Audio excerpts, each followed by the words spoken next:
सच में हिंदू अगर सच में जाग गया तो मोदी भाग गया। सिर्फ मुट्ठी भर अंधभक्तों की वजह से पूरा देश इस टाइम भ्रमित हो चुका है। इस चीज में विश्व गुरु है। एक कोई भी पहले कह रहे भारत को जानता नहीं था भाई। इंडिया को कंट्री ऑफ SRK यानी कंट्री ऑफ शाहरुख खान कहा जाता है, तो आप कैसे कह सकते हैं बात के हिंदुस्तान को कोई नहीं जानता था। देखेंगे राम मंदिर बनवा दिया, 370 हटा दी और 3 तलाक हटा दिए। पांचवा पूछ के बता दो। पांचवा बताइए। और ये 2013 के बाद 2 सैनिकों का और सिर काटा गया था 2014 में, 14-15 में। उसके बाद ये भी स्मृति ईरानी जी से पूछ रहे हैं, स्मृति ईरानी के पास कोई जवाब नहीं था।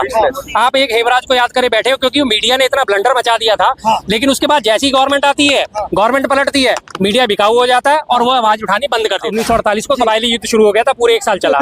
बिल्कुल है। उसके बाद 62 का युद्ध हुआ, 65 का युद्ध हुआ, 71 का युद्ध हुआ, 99 का युद्ध हुआ। याद है इन्हें? भूल ही गए होंगे। 2014 की पैदाइश है तो याद है। अब 71-72 की बातें कर रहे हैं। हाँ तो मैं 71 की पैदाइश तो मुझे याद है ना। अब 2014 की पैदाइश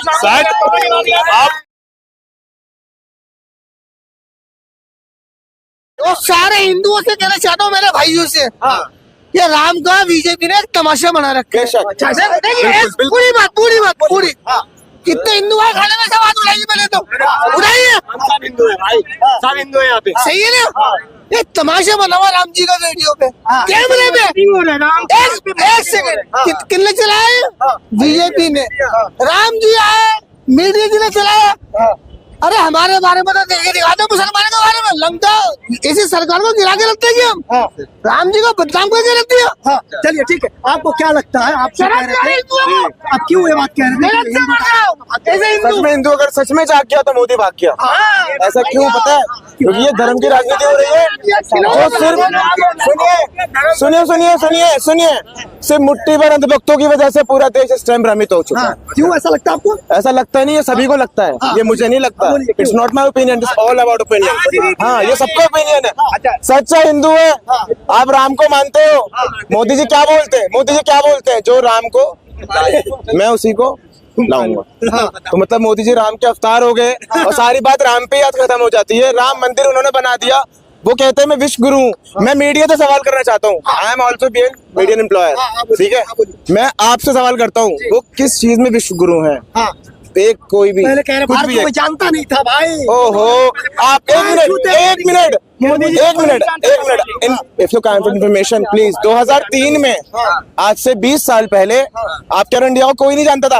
अरे इंडिया को सुनिए, आप फ्रांस जाइए, स्पेन जाइए, यहाँ तक कि जितनी भी यूरोपियन कंट्रीज हैं, उनके अंदर किसी भी राजनेता की बात नहीं करता मैं। इंडिया को कंट्री ऑफ SRK यानी कंट्री ऑफ शाहरुख खान कहा जाता है, तो आप कैसे कह सकते हैं बात के हिंदुस्तान को कोई नहीं जानता था? वो तो नेता है, भाड़ में जाए वो नेता। अरे जानते हैं लोग। मोदी के पैर छूते हैं दूसरे देश के प्रधान। मैं आपके पैर छू दूं तो आप मोदी जी हो जाओगे? वो तो बड़े वृद्ध छू लेंगे यार, जब उनको लोग भगवान बना सकते हैं, पैर भी छू लेंगे। अच्छा, मोदी से दिक्कत किस बात की है भाई साहब? मोदी से दिक्कत हमें पता है किस बात की है। सभी को दिक्कत है, मुझे नहीं है। किस बात की है? पता है किस बात की है? वो धर्म की राजनीति करते हैं, लोगों की भावना से खेलते हैं। वो तो कहते सबका साथ सबका विकास। सबका विकास हो तो रहा है। देखो ना, अभी आप कंपनी बाग जाओ, आप यहाँ लेबर चौक जाओ, सारे विकास करते रहे बैठ के। पहले 500 रुपए कमाते थे, आज 300 रुपए कमाते हैं। पहले 400 रुपए का गैस सिलेंडर था, आज 1200 का गैस सिलेंडर है। पूरा प्रॉफिट चल रहा है एकदम। असदुद्दीन अवैसी विकास का राजनीति करता है। नहीं, कांग्रेस वाले, अगर राहुल गांधी विकास का राजनीति करता है क्या? अरविंद केजरीवाल दारू बंटवा रहे थे, विकास का राजनीति करता है। और जितने विपक्ष वाले हैं, जो इलेक्शन में फ्री करता है मोदी जी दारू, तो नहीं, जब मोदी जी इलेक्शन में फ्री करते हैं, बोतल आपको पेपर में भिजवा के 500 का नोटा भिजवा। अगर आपको मिली हो तो हम लोगों को मिला नहीं। आप मिले, आप बोलोगे नहीं, आप बोलोगे नहीं, बोले अभी 500 रुपए मिलेगा। हम लोगों को तो नहीं मिला है।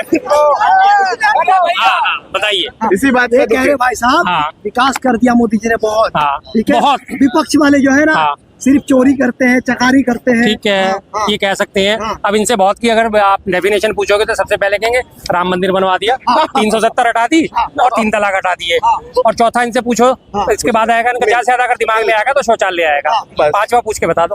पांचवा बताइए। और स्कूल पांचवा इनको दिखा रहे हैं। जो सेना का ताकत था वो इनको नहीं दिखाई दे रहा है पांचवा। ओके, बिल्कुल। पहले सर काट के ले जाते थे, आधा बदल मिलता था। अच्छा। पहले सेना का परिवार कहता था कि साहब जी भर्ती के समय तो आधा इंच कम नहीं लेते हैं, अभी आधा लाश क्यों दे रहे हैं? ठीक कहा इन्होंने, वो दिन बिल्कुल सही उनको बात। नहीं दिखाई पड़ रहा है। अरे बोलने दो पहले इनको, इनकी बड़ास निकलने दो, फिर मैं जवाब वो दूंगा। दिन इनको नहीं दिखाई पड़ रहा है। ये शहीद ये बात कर रहे हैं शहीद हेमराज की। 2013 में वो इंसिडेंट हुआ था, बैट जो है बॉर्डर एक्शन वो फोर्स जो है पाकिस्तान की, उसने हरकत करी थी, 2013 में काटा था। लेकिन उसके बाद जब इसी बात को मुद्दा बना के 2014 में मोदी जी आ गए थे, तो मैं आपको इनको सबूत के साथ दिखा सकता हूँ कि ये स्मृति ईरानी जी का बयान था, जो आज तक वाले जो है वो इंडिया टीवी वाले, उन्होंने इस बात का पूरा इंटरव्यू लिया था और स्मृति ईरानी जी ने उसके बाद कुछ नहीं बोला था उस मसले पर। एक मिनट अभी दिखा देता हूँ इनका पूरा का पूरा इंटरव्यू स्मृति ईरानी जी का, ये रहा, जिसमें वो उनका इंटरव्यू ले रहे हैं अभी, कि जब दो शहीदों का सर काटा गया था। ये रहा, किस पे चलाऊं मैं इसको, कैसे घुमा दीजिए, ये रहा भाई साहब रजत शर्मा जी का इंटरव्यू है, थोड़ी ब्राइटनेस बढ़ा देता हूँ। जब ये उस पे वो आवाज दिखाओ, कैंसिल कर दी, आवाज बढ़ा देंगे तो सुनाई बढ़ा कम देता होगा। ये नहीं, अभी दोबारा से चला देता हूँ। एक मिनट, उसी पे क्लिक कर दीजिए। हाँ अरे कैंसिल पे जाके हाँ। कैंसिल कर दो। हाँ, एक बार जरा दोबारा चला, ऊपर वाला है, ये है कि ऊपर वाला है? ऊपर वाला कोई नहीं भैया मैं भी दिखा देता हूँ भाई साहब, जरा सा सबर रखना बस। ये रहा, इंस्टाग्राम पे उनका डाला हुआ था, छोटी सी क्लिप आती है इंस्टाग्राम पे, ज्यादा बड़ी नहीं। नेट ऑन कर लो। रुक जाओ, अब इसी पे क्लिक नहीं। अच्छा, अच्छा ऐसे रुक जाती, कोई नहीं।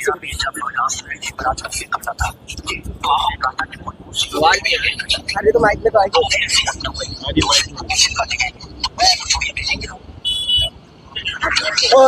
हो गई। ये 2013 के बाद 2 सैनिकों का और सिर काटा गया था 2014 में, 14-15 में। उसके बाद ये भी स्मृति ईरानी जी से पूछ रहे हैं, स्मृति ईरानी के पास कोई जवाब नहीं था।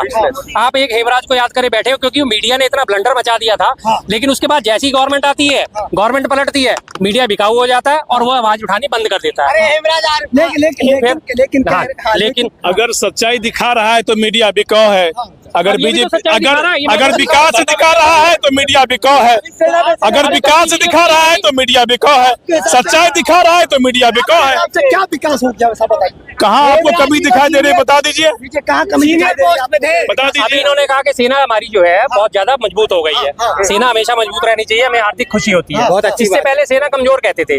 1948 का कबायली युद्ध भारत नहीं जीता, 47 में आजाद हुई थी, 15 अगस्त 47 में आजाद हुई, 1 जनवरी 1948 को कबायली युद्ध शुरू हो गया था, पूरे 1 साल चला।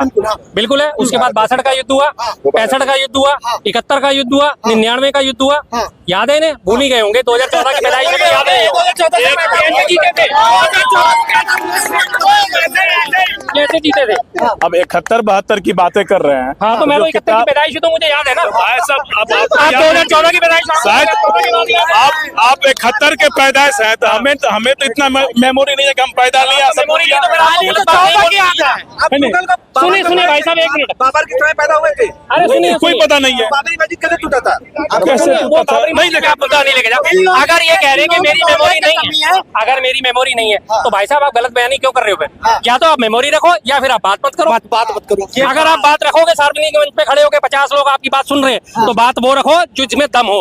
अगर आपके पास दम नहीं है, आपके पास मेमोरी नहीं है, आपके पास डाटा नहीं है, तो आपको बात रखने का कोई हक नहीं है। विपक्षी पार्टी में जो गठबंधन हाँ जी, हुआ, हाँ। विपक्षी पार्टी में जो गठबंधन हुआ, सारे चोर इकट्ठे हो गए। सारे चोर इकट्ठे हो गए। अब इनसे मैं पूछता हूँ, जो इन्होंने शुभेंदु अधिकारी पश्चिम बंगाल के चुनावों से पहले शुभेंदु अधिकारी ममता बनर्जी के राइट हैंड थे, उनके ऊपर दुनिया भर के घोटालों के आरोप थे। उन्होंने इसको अपनी पार्टी में शामिल करा, बीजेपी ने, सारे वो क्लीन चिट हो गए, उनको मुख्यमंत्री का फेस बना दिया। पहला हेमंत बिस्वा शर्मा 2014 तक कांग्रेस में होते थे, 2015 में बीजेपी में आए, क्लीन चिट हो गए वो। उनके ऊपर जो पेपर लीक का और उनकी बीवी का जो है बिहार से इनके बिहार के बारे में वो बता सारा रहे हैं, खत्म हो नीतीश क्या गया। किया? ठीक है। तीसरा आपका जो है छगन भुजबल, ईडी की चार्जशीट ही गायब हो गई उसके खिलाफ। तो चौथा नारायण राणे महाराष्ट्र का, वो उसके बाद उसका कोई अता पता नहीं है। पांचवा आपका नीतीश राणे महाराष्ट्र का, उसका कोई अता पता नहीं है।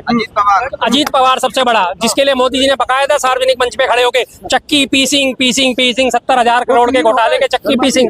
अब वो चक्की उल्टी चल के उनके घर में आ गई है। अब वो उनके घर में चक्की पीस के बैठ रही है। 70,000 करोड़ का घोटाला करने के बाद उससे जो नोट निकल रहे हैं वो मोदी जी की झोली में जा रहे हैं, तो इसलिए मोदी जी की जबान बंद हो गई है। मोदी जी की सरकार हर बार बन कैसे रही, इतने जगह पे सीट कैसे सिर्फ ला रहे दूसरी हैं? बार बनी है भाई साहब, पहली बार 14 में बनी थी। नहीं, लेकिन सीट तो ला रहे हैं ना। 2019 में इनको पूरा खतरा था। हाँ। पूरा खतरा होने के बाद ये पुलवामा अटैक जो हुआ, जिसका उन्होंने पूरा फायदा, पहला वोट राष्ट्र के नाम, शहीदों के नाम। दुनिया ने, पूरे हमारे देश ने, भारत ने राष्ट्र प्रेम में आके समर्पित होकर लगातार इनको वोट दिया कि ठीक है जी, जो करा अच्छा करा, लेकिन उसका इन्होंने अपने राजनीतिक तौर पे फायदा उठाया। अभी भी 5 राज्यों में चुनाव हुआ भाई साहब, वही उसका मैं आप सबको जवाब दे चुका हूँ। ईवीएम का हर हालत में धांधली है। कल बकायदा हम इस बारे में प्रोटेस्ट करने जा रहे हैं। ईवीएम की कंटिन्यू है। हम कहना यही चाहेंगे कि जब अरविंद केजरीवाल आए दिल्ली में, तब कांग्रेस वाले चोर थे। तब उनका काला वाला चिट्ठा था, अब वो काला वाला चिट्ठा लालू जी को दे दिए। भैया उसको रख दो, ठीक है। कल तक लालू जी को कांग्रेस वाले बुरा लग रहे थे, परसों तक नीतीश जी बुरा लग रहे थे, आज सब आदमी को सब आदमी अच्छे लग रहे हैं। कल तक कांग्रेस जी को ममता दीदी बुरी लग रही थी, आज वो भी अच्छे लग रहे हैं। कल तक बीजेपी के हेमंत बिस्वा शर्मा भी बुरा लगा। आप करे तो चमत्कार, हम करे तो बलात्कार। यही बात तो मैं कह रहा हूँ, ये बीजेपी के ऊपर लागू होती है। सही समझ बात को अभी इन्होंने बात बोली, तो मैं बात कह रहा हूँ। भैया के समय में आ रहा है कि हाँ बीजेपी गलत है, गलत कर रही है। कभी नहीं भैया, मरते दम तक नहीं कांग्रेस गलत है। मरते दम तक नहीं कांग्रेस गलत है। कल से इन आदमियों को जो जहाँ आ रहे हैं, चैलेंज दे रहा हूँ हर चैनल पे, यहाँ जो आ रहे हैं कि भाई मुझे कोई बीजेपी के 5 अच्छे काम गिना दो राम मंदिर छोड़ के। वो तो अभी मैं आता हूँ, है ना, एक मिनट 4 महीने गिना देते, 5वां ही नहीं गिना पाए। भाई यहाँ आना छोड़ दो, या फिर मेरे से 10 है ना, जब तुम हार जाओ तो मेरे से 10 बुरे काम सुन के चले जाना। अच्छे काम मानते हैं ना कि राम मंदिर अच्छा काम हुआ है, मानते हैं ना, मानते हैं ना। एक मिनट सुनिए ताली बजाओ एक बार। आप अच्छे मानते हैं ना, अरे आप अच्छे मानते हैं ना कि मतलब राम मंदिर बन गया तो राम अब आए हैं, पहले तो राम जी का कोई अस्तित्व ही नहीं था। एक मिनट भैया बात, कपिल सिब्बल को राम जी काल्पनिक लग रहे थे कल तक। कोर्ट के मसले, वही कांग्रेस वाले को कल तक काल्पनिक लग रहे थे कि 40 वकील उनके अगेंस्ट में खड़ा कर रहे थे। कपिल सिब्बल कौन के थे? आम आदमी पार्टी में थे, वकील थे ना वो। आज मोदी जी बीजेपी कहेंगे प्रधानमंत्री देश के हैं, बता दीजिए। भारत के प्रधानमंत्री है कि क्या है मोदी जी, बता दीजिए। ये कह रहे हैं भाई साहब कांग्रेस वाले। नहीं, इन्होंने राम मंदिर की बात करी कि राम मंदिर बना दिया। हमारा देश जो है संघीय ढांचे से चलता है, संविधान से चलता है। संविधान के पूरे सारे संविधान में कहीं भी सरकार को ये राइट नहीं है कि वो मंदिर मस्जिद गुरुद्वारे चर्च की राजनीति करे, या मंदिर मस्जिद गुरुद्वारा चर्च बनाना सरकार का काम नहीं है। सरकार धर्मनिरपेक्ष है, पूरी तरह धर्मनिरपेक्ष है। वो धार्मिक आजादी देती है, वो हमारा मौलिक अधिकार है, धार्मिक आजादी हमारा। लेकिन सरकार का ये काम नहीं है कि आपको मंदिर बना के दे, या इन्हें मस्जिद बना के दे, या आपको गुरुद्वारा या चर्च बना के दे। मोदी जी बनाए हैं भाई साहब, ये गलत है ना। अगर मोदी जी ने मंदिर बनाया तो मणिपुर में जो बहन बेटियों के साथ अत्याचार हुए, बलात्कार हुए, उसके भी जिम्मेदार मोदी जी हैं। जो हुआ उसका जिम्मेदार मोदी जी भैया देश के प्रधानमंत्री हैं। वो तो मुझे पता है, देश के प्रधानमंत्री बात कर दी हो तो मुझे पता है। अब क्यों ऐसा गलती किया कि आपको ही नहीं पता रखना पड़ा?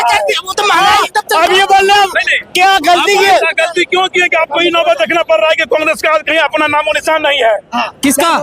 अरे सारा आप अपने समय में कांग्रेस अपने समय में क्यों ऐसा गलती किया कि आज उसका नामो निशान मिट रहा है?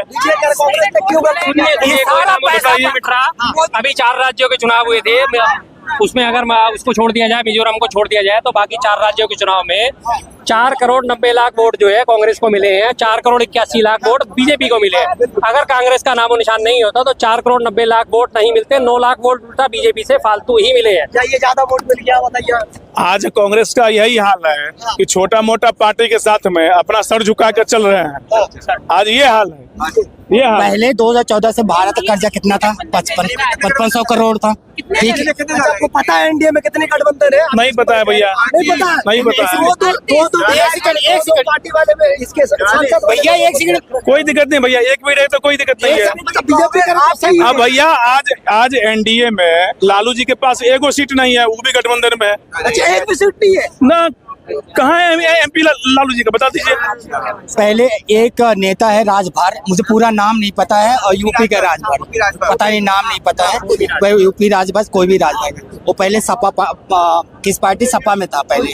अब क्या हो गया, सपा छोड़ के आपके भाजपा में आ गए। पहले कह रहे हैं हम बीजेपी मोदी जी को चना चबवा देंगे, चना चबवा देंगे। आज किस पार्टी में गया वो, और मंत्री में, वो मंत्री पद का उनको मिलने वाला जल सन्यासी मंदिर में, जन सन्यासी मंदिर में। कल तक आज जो भी विपक्ष में चोर है, केजरीवाल को हटा के, नहीं केजरीवाल आया दिल्ली में कांग्रेस को हटा के, आज वही कांग्रेस उनको प्यारा लग रहा। अरे हम बीजेपी भी हटा दिए। उनको प्यारा लग रहा है। राजनीति में ना कोई हमेशा के लिए दुश्मन होता, ना कोई हमेशा के लिए दोस्त होता। राजनीति हमेशा इसी तरह से चलती है, आज सुबह दोस्त हो, शाम को दुश्मन हो जाते हैं, अगले दिन सुबह फिर दोस्त बन जाते हैं। उस चीज को आपस में मत जोड़ो। लेकिन इस वक्त जो दिक्कत है, वो दिक्कत हमें देखनी पड़ेगी अगर देश की तरक्की करनी है। जो सुबह है, सुबह से शाम तक उनके पैर छूता है अगला कि भैया हमें ले लो अपनी पार्टी में। उसके बाद उसे अगर नहीं लेते हैं कांग्रेस, तो सुबह गाली बक के, रात को गाली बक के सो जाता है, फिर सुबह तैयारी वही हो कि भैया हमें अपने में मिला लो। जब रिप्लेस नहीं है कि वो कांग्रेस में क्या हो रहा है, केजरीवाल क्या कर रहा है, क्या नहीं कर रहा है। मसला ये है कि देश का भविष्य देखना है या नहीं देखना, बच्चों का भविष्य देखना है या नहीं देखना। एक सुरक्षित भविष्य, एक सुरक्षित भारत हमारे को चाहिए, तो उसके लिए धर्मांधता की जो राजनीति है, जो धर्म की राजनीति है, राम मंदिर और मस्जिद की जो राजनीति है, इससे ऊपर उठ के सोचो, देश को तरक्की के रास्ते पर लेके जाओ। आज भारत की हालत वो हो चुकी है जो कभी पाकिस्तान की भी थोड़े दिन पहले हो चुकी है, श्रीलंका की हालत हो चुकी है। विदेशी कर्ज जो है 205 लाख करोड़ आज हो चुका है हमारे ऊपर। वो सिर्फ इसी वजह से हो गया कि इनकी गलत नीतियों की वजह से। 67 सालों में लगातार मात्र 56 लाख करोड़ का कर्जा था। कर्जा हर सरकार लेती है, राज्य सरकारें भी लेती है, केंद्र सरकार भी लेती है, अमेरिका भी लेता है, कोरिया, चीन, जापान सब आपस में एक दूसरे को कर्ज लेते हैं और देते हैं। लेकिन कर्ज कम से कम हो, बड़ी छोटी सी बात है, बड़ी मोटी सी बुद्धि की बात है। सारे के सारे लोग अपना घर परिवार चलाते होंगे, लेकिन कम से कम कर्ज लेके चलाने की कोशिश करते होंगे ना, कहीं कंप्रोमाइज करते होंगे। लेकिन अगर इनमें से एक भी बंदा अगर हैसियत तो 10,000 की है और 2 लाख का कर्ज लेके घर में बैठ जाए, तो बर्बादी तय है या नहीं है? बहुत शुक्रिया। पैसे से नहीं करता।